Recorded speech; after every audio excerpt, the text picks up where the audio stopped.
is my beautiful, beautiful, beautiful Papa dog. Got a dog, got a dog, got a doggy, got oh Papa dog. Ta ta ta ta. So I have matching. I don't know. So it is already evaporating. And the skin is peeling off above my fingernails. You can see it here. And it does not feel good. Yeah, and my hair is splitting, and I don't know. This could all be related to pollution. So one never knows. But anyway, it's a good day today. Papa Dog and I took photos, and it is fun. And I'm gonna be painting on my sculptures here and also on the bigger picture over there, the bigger painting. I also want to complete the camera stand, so I'm wanting to do that. And it is the perfect weather today. It's about 70 degrees, which is the perfect temperature for doing artwork. Before it was too cold, then we had like a week or two where it was too hot, where we couldn't do anything. Then suddenly the temperature dropped by over 20 degrees Fahrenheit. It was a drastic plunge, and then it can go back in less than an hour. It can go back 20 degrees Fahrenheit back up. I mean, that's how it pivots here. It's a pivotal zone. It's a very unusual way of existence.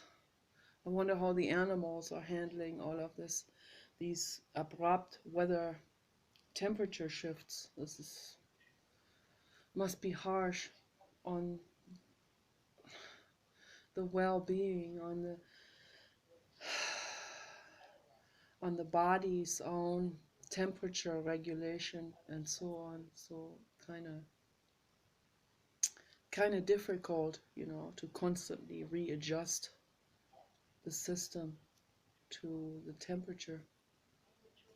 So, but today is the perfect art weather, and I'm going to do it. The time is expanded in terms of daylight, so we have more daylight time, and that's very nice. And I can see my artwork longer, so this is good. It's really nice.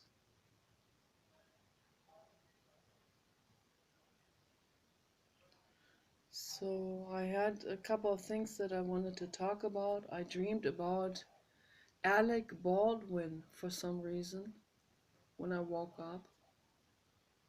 He's a hot guy. Yeah, he's very attractive. And I found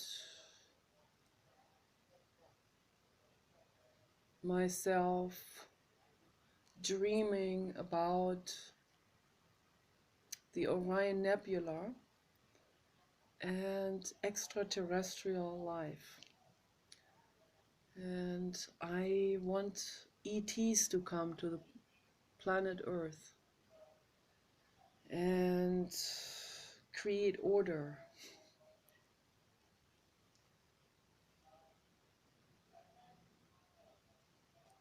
So that would be really nice. So, and maybe they can help us to get the robots going.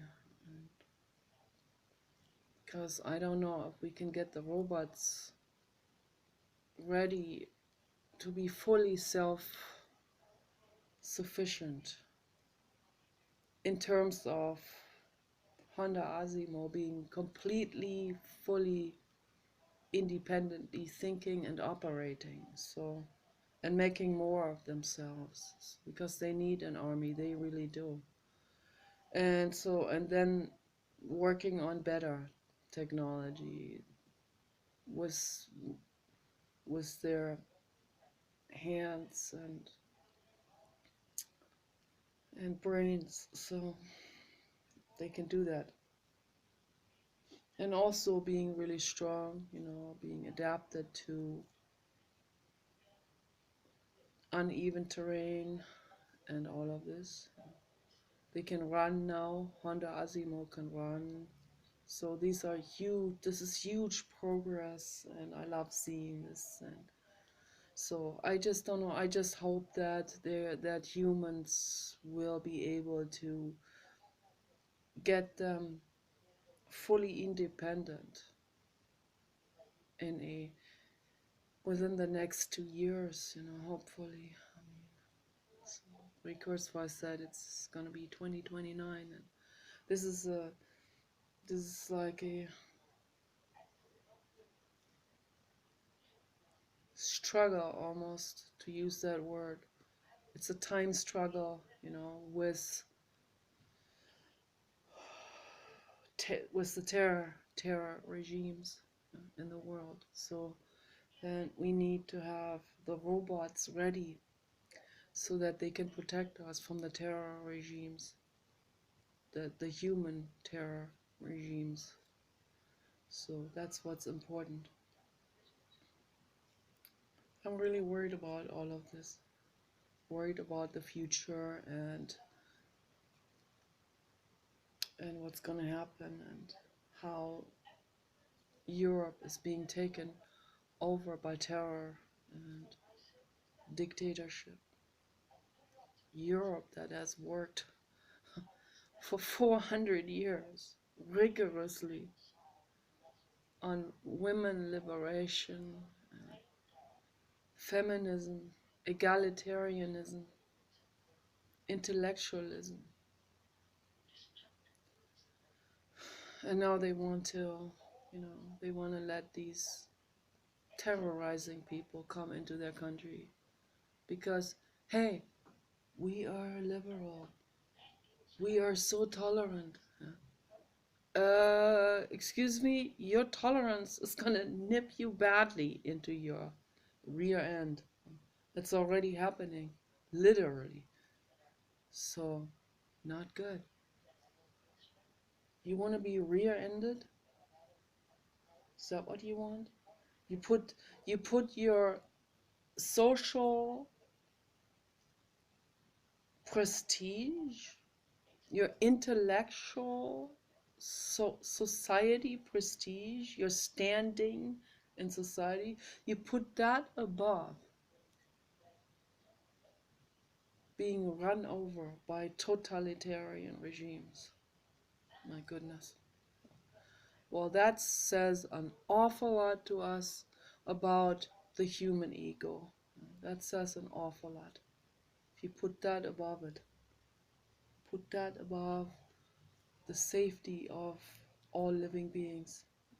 That says how that says, really, that speaks for itself. That tells us how the ego, the psychological defense mechanism, actually functions. The ego is completely split off and cut off from reason, kindness, compassion, and so on, and any kind of responsibility. So that's what's happening, and that's what we see happening in those societies that pride themselves with their so-called intellectualism. To me, this is intellectual dishonesty, and thus it's not intellectual. I call it pseudo-intellectual. They think it's intellectual. They think it's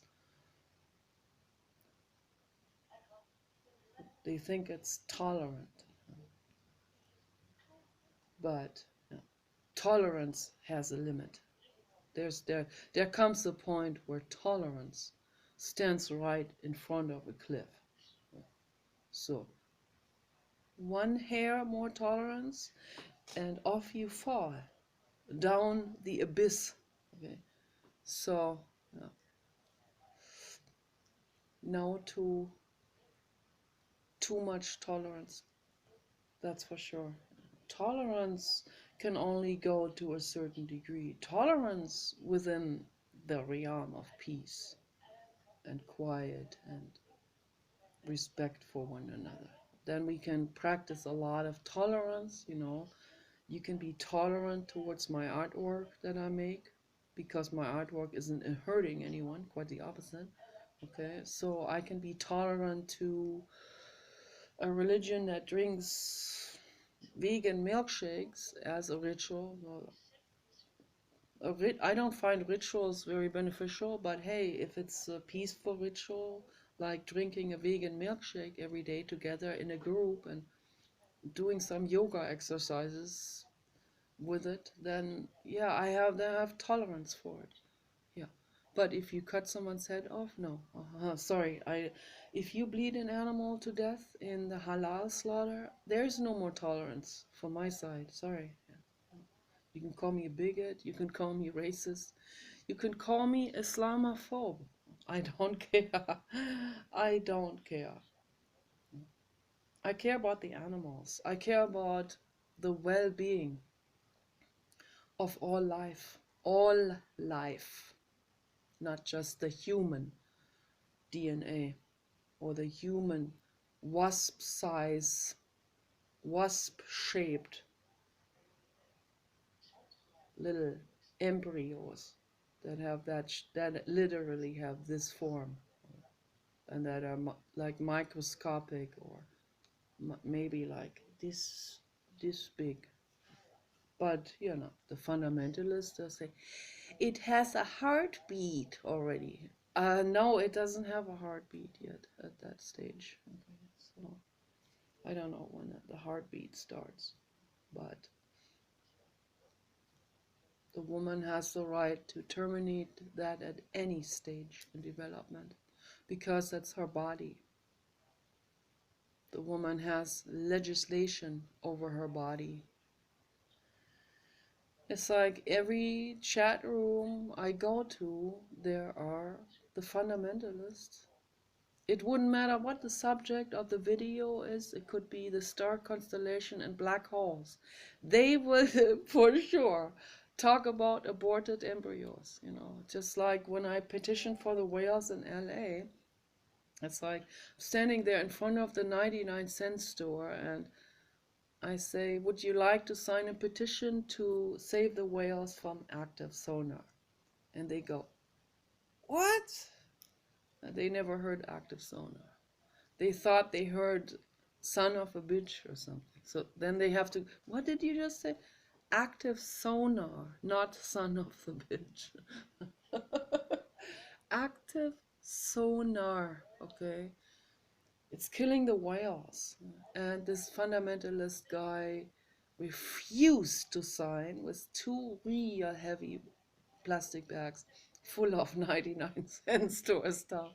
And it was weighing in on his fingers. It was really pressing down hard on this part here. But he, instead of setting it down on the ground, he stood there, real fat, like 400 pounds, with each hand holding this real heavy bag full of heavy stuff. And suddenly he says, we need to save the embryos. It's like, where did this suddenly come from? It's like, excuse me, I wasn't talking about any embryos. I'm talking about saving the whales. They're suffering. Okay. And they are equal and more sentient than humans are. So if we want to bring the sentience as a criterion into the discussion at all, I don't, for me, the sentience, the IQ abilities, the highly sensitive brain. So yeah, they have more of that. So if we want to bring that in as a criterion, people always saying the human is on the top. No, no, the human is not on the top with this. Sorry, the human is not the most intelligent living being on this planet. The whales are, humpback whales. macrocephalus. So yeah, but people are not educated about it, so they just regurgitate whatever the church told them and talk radio. That's where they get their education from. They get their education from Glenn Beck. This is not good. Sorry. No, it's not good. I recommend reading books and watching National Geographic documentary films. I really recommend that to people. And those people that go to National Geographic videos that have a chat room on the side, I recommend to you to actually listen and watch that video and not just be fixated on your aborted embryos in the chat room. So that's my high recommendation to you. And if people started listening more to someone else without this pre-judgmental attitude, this predetermined mindset on trying to convert other people into religion, if we can let this fall off and just lean back and drink a watermelon blend and take a breather and start listening more to what other people have to say, then the world could become a better place. Yeah, everything can become more joyful and more relaxing and more like paradise. That's what everyone really wants. That's what the people that wrote every religion originally had in mind, you know.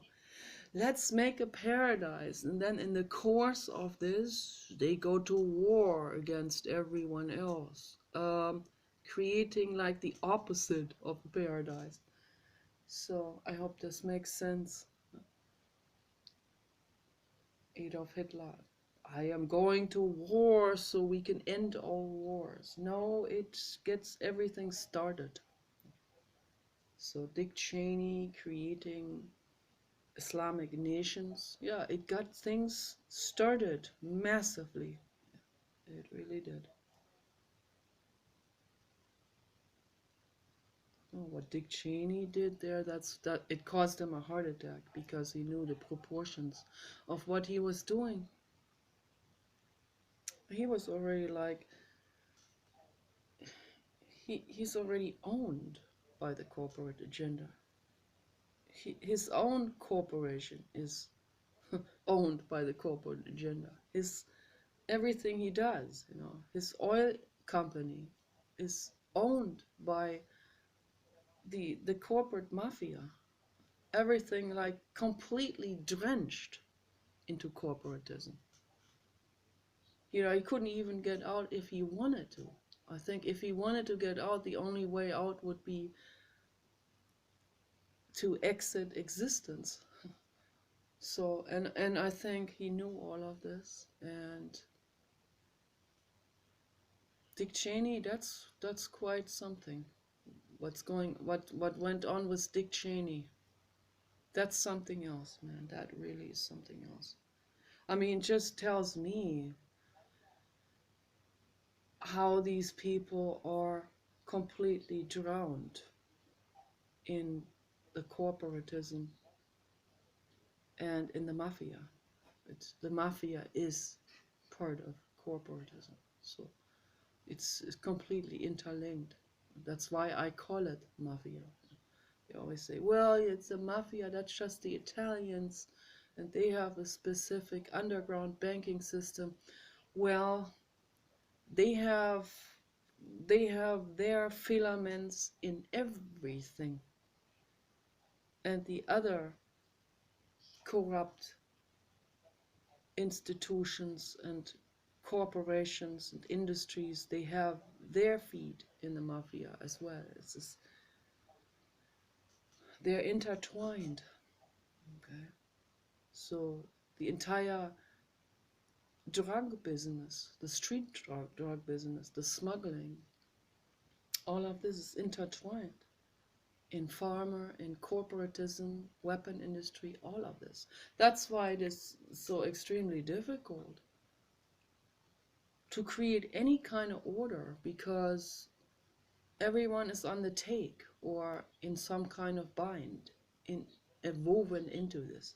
Even those people that want to do good are partly woven into it, and if they're not, they will be threatened into it. They will be threatened into obeying the corporate agenda. That's how the situation is with humanity. That's why I am so concerned. That's also why Dr. Ben Goertzer said in an interview, when he was asked, aren't you afraid that something might go wrong with the machines and they might take over and they might eliminate all humans? Aren't you concerned about this? And he said, yeah, well, there is a risk, okay? But it's a much greater risk, because it's a much greater risk, and not just much greater risk, it's a guaranteed. It's a guarantee, he said, that humanity will finish everything off. Itself and the other animals. Take them with them. So that's a guarantee. And we're heading straight towards that, towards the edge of the cliff.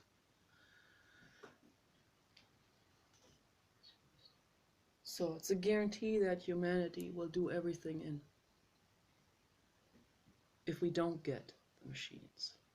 So the machines are our only last straw. That's our only last chance. The machines, the Deus ex machina, the God from the machine, is our only chance that we have. The only chance. So meditation, all of this is great, but as Jiddu Krishnamurti already recognized, can we teach love to someone who doesn't feel it? Can we convince a criminal of of compassion being the better choice of living? Can we convince a criminal of this? I doubt it.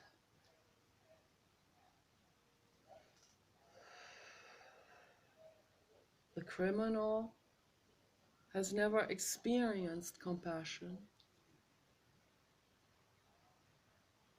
or if he has, he wasn't even able to absorb it. It beats off because it comes from pain that has even embedded itself into the DNA. This is actually happening. So emotional pain can embed itself into the DNA in form of sort of like some basso continuo type of emotion, and they don't even know what it is. Very unconscious, dull pain, psychological pain.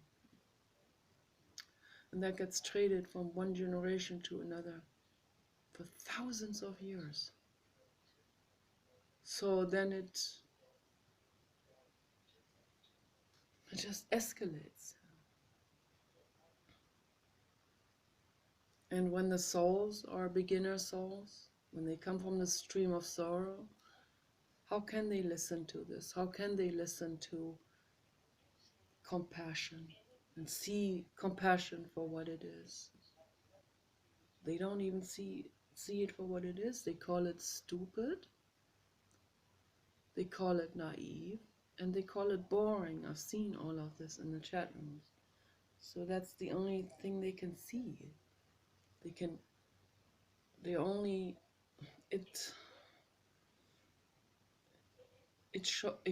be seen as something like that. It cannot be seen for what it is.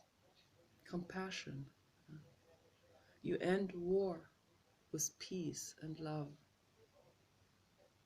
But they can't see it. They also see it as annoying too.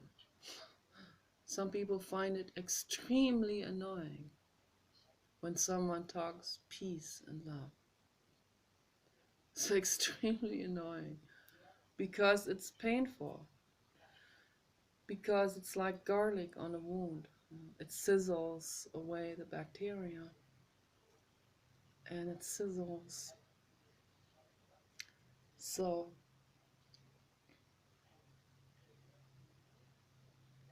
they can only see it through a lens of what they have always known, experienced. And that lens is pain and violence and elbowing. If I don't elbow, then someone else will elbow me. That attitude, that mindset. If we don't stop this, then things will escalate further and further into violence and chaos. And it stops with you. You. It stops with you. Whatever our names are. David, Mike,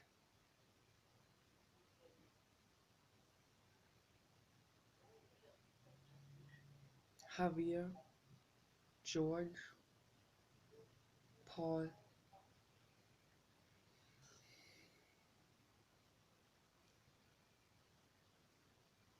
Jennifer, Nicole, with all of us. Every single one. It starts with you. You end it. End it now. End the reactivity, the reactiveness now. So end the mind state of I need to bulldoze, elbow, bully. End it now. I need to defend myself with violence. That's what I've seen people. People argue like this. On Facebook a while back, I was trying to get something across to someone. And this other guy comes into the conversation and calls me a he. He knew very well I'm a woman because he was extremely attracted to me. But he calls me a he first. So I said, if you're attracted to me and find me my photo cute, right? So why do you call me a he? Because I need to defend myself. It's like I need to take revenge. I need to defend. I said that's not defending yourself in an argument. That's just attacking the person for their looks or appearance or whatever. That's intellectual dishonesty. Okay. So it's very interesting for me to observe people, how they behave. It's always the same old story. I see it everywhere, wherever I go.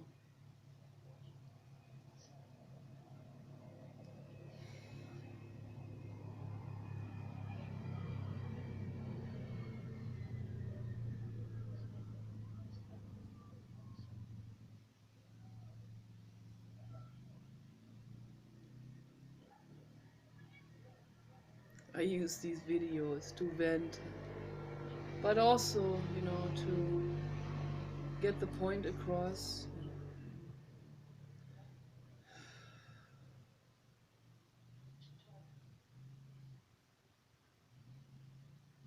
I don't know. I don't know how to get it across to the public. I'm probably not going to get it across. But I have nothing to lose with this. If I don't get it across, then I'm back at ground zero. That's where I started out with.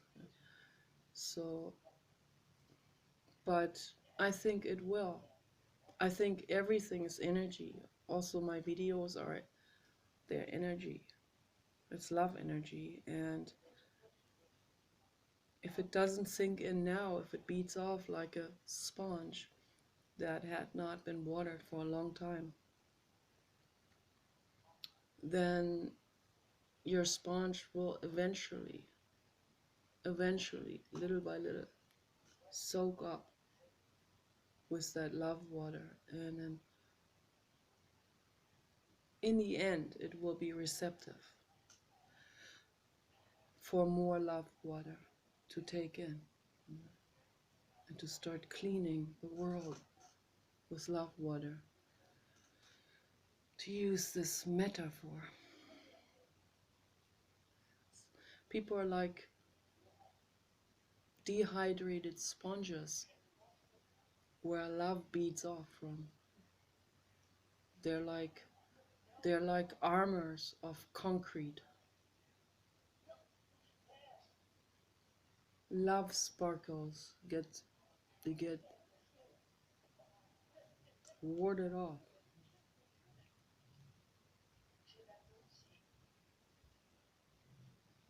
And constantly people are saying, in every chat room there's like 3 people that say to me, shut up.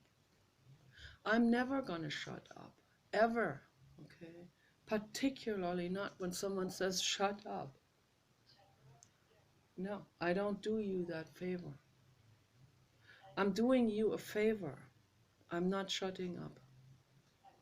That's the real favor of it. So I will not withhold the love water, the seeds of love and peace.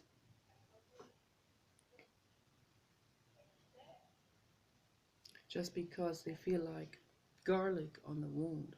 I'm not gonna withhold that. Okay, we need to put the garlic on the wound.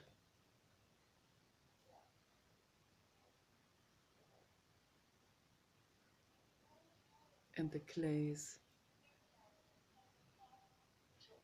And the clay will draw up all the toxins out of the wound.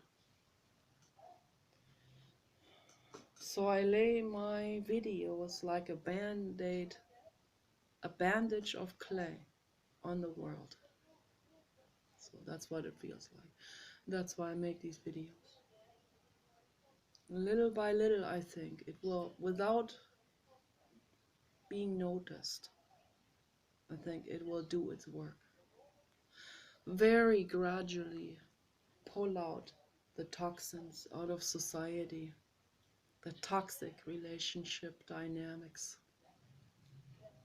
the shaming and bullying and personal attacks against someone's appearance. It's like as if appearance is the only shit there is, in the world. That's what I find that so incredibly, but I think the show business world shoving that into people's faces is also really responsible for that. The entire fashion industry is responsible for that. Calvin Klein is responsible for that. The extreme contradiction in show business, on one hand, they see plump women do get more likes, there's more attraction happening, okay? But at the same time, oh, I need to fit the Calvin Klein standards. Wow, this is a total contradiction here. It completely, it's a collision. That's what that is. So people, they put this self-respect, the respect, they always put this, the ego is all about respect. They put the ego and this respect, I call it pseudo-respect. The Anna Wintour pseudo-respect. My mother is the same type, so I don't hate that woman. Love to all beings. I feel compassion for them. There's a compensation happening in people who need this respect all the time. They think They think they need power because that will give them the respect, whether it's money or prestige, standing in society. But it's a complete, it steps on its own biology.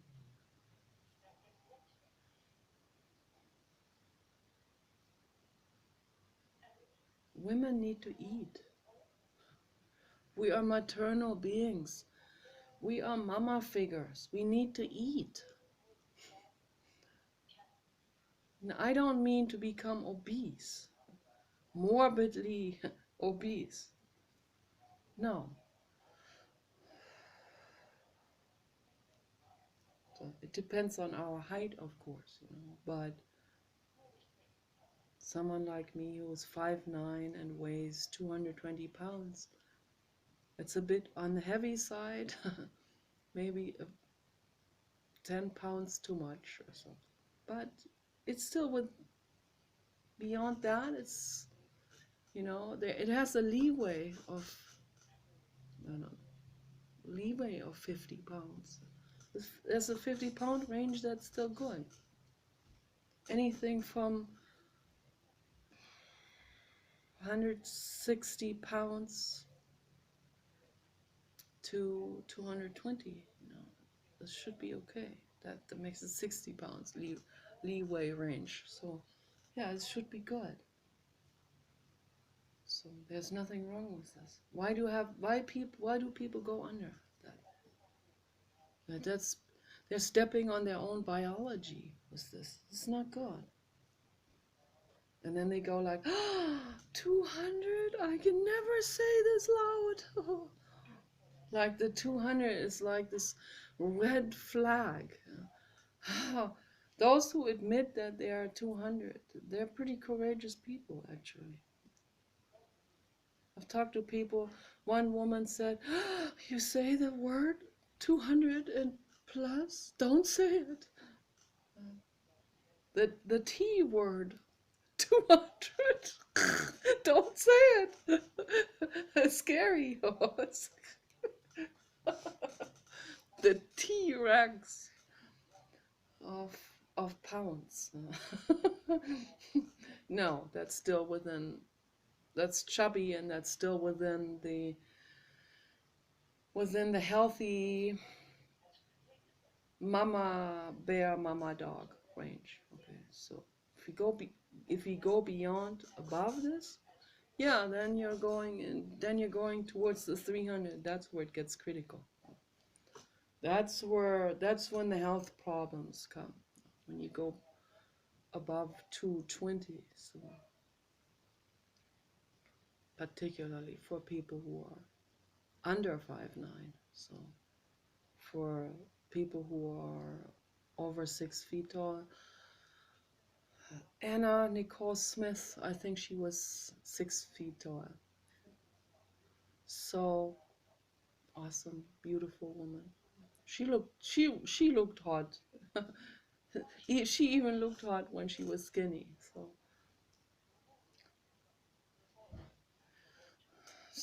But she also looked extremely hot when she was overweight. Even when she was I think she got up to 300 or something. So still really, really, really, really hot. Yeah, but I don't know. Oh no, thank you. So if you're 6 foot tall, yeah, I would still not go to the 300. So no, if you're 6 feet tall, I think the maximum for that would be, I don't know, 240 or something. So, but not more than that. For men too.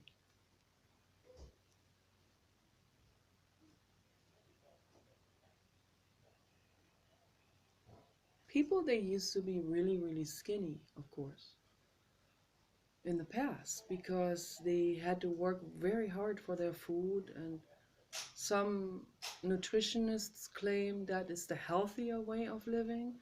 People live longer when they're skinny and when they're athletic, when they have to work for their food, when they work physically.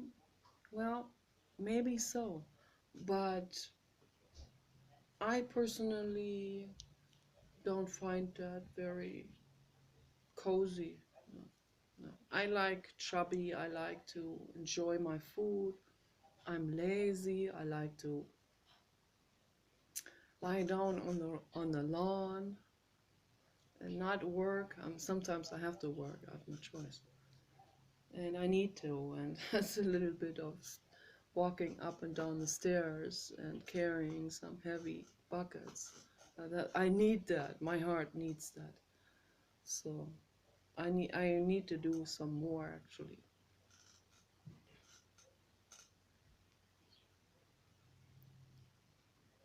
I would do more exercising if I had exercise machines that create electricity. I would feel more motivated. I feel like I'm just stepping there. It's just, it doesn't go anywhere. That energy. So stepping on a exercise bicycle or treadmill, it needs to convert this energy into electricity. Then, then there's a motivation. I think some people have those type of machines. They're probably expensive. They have their own batteries where electricity is stored in it. They have their own power plant room, and that's the future of making electricity and also solar power, of course. So solar power, it's like it's free green electricity. The sun is our life giver. The oil industries will slander it, and people don't question the oil industries. They buy anything, hook, line, and sinker, and buy into any kind of propaganda and slander. Instead of thinking about the logistics of it, they'll buy into any kind of debunking, and they don't even question why they're debunking it. What's their motive for debunking it? They're afraid of it because they're afraid to lose their business. That's what it is. Their dirty fossil fuel business that's hurting the planet. They're afraid to lose that business. That's why they were terrified of Hillary Clinton. That's why they're now terrified of Donald Trump, because they're afraid he's gonna go green. Okay, and this is a reality of it.